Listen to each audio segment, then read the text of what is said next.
Cafe growth series day 9। So hello everyone, আমি পাপিয়া আর আমার সুকান্তনগরে একটা ক্যাফে রয়েছে যার নাম ভূতু ক্যাফে। আজকে আমার অফিস থেকে ফিরতে একটু লেট হয়ে গেছিলো, তাই ডেলি যে টাইমে আমি দোকান খুলি সেই টাইমে খোলা হয়নি, একটু বাদেই খুলেছিলাম। তো সেই জন্য একটু তাড়াহুড়ো লেগেই গেছিলো। মাকে বললাম তাড়াতাড়ি সব কিছু গুছিয়ে নাও, আমিও সব কিছু গুছিয়ে নিই, সন্ধে দিয়ে নিই। তারপরে মা তো চা বসিয়েছিল, চাও খাওয়া হয়েছে, কিন্তু ভিডিও করার কথা আর মাথায় ছিল না।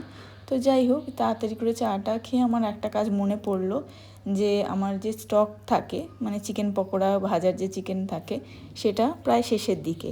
তাই তাড়াতাড়ি করে সেই কাজে লেগে পড়লাম। মানে চিকেন পকোড়ার একটা ফ্রাই তো করে রাখতে হয়, তো সেটা তার আগে তো ম্যারিনেশন করতে হবে, সেই ম্যারিনেশনের কাজে লেগে পড়লাম।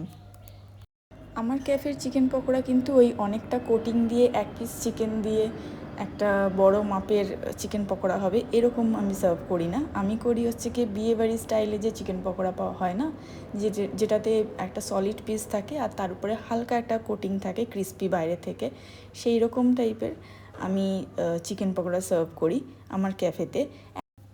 মেনলি আমার কাছে চিকেন পকোড়া বলতে ওই রকমই, যেরকম ঘরোয়া একটা হয় না যে চায়ের সঙ্গে আমি খেলাম, আমার কাছে মানে যে কোনো ফ্রাইজই সেটাই মনে হয় যে সাইজগুলো ছোট ছোট হলে আর ক্রিস্পি হলে সেগুলো খেতে বেশি মজাদার লাগে।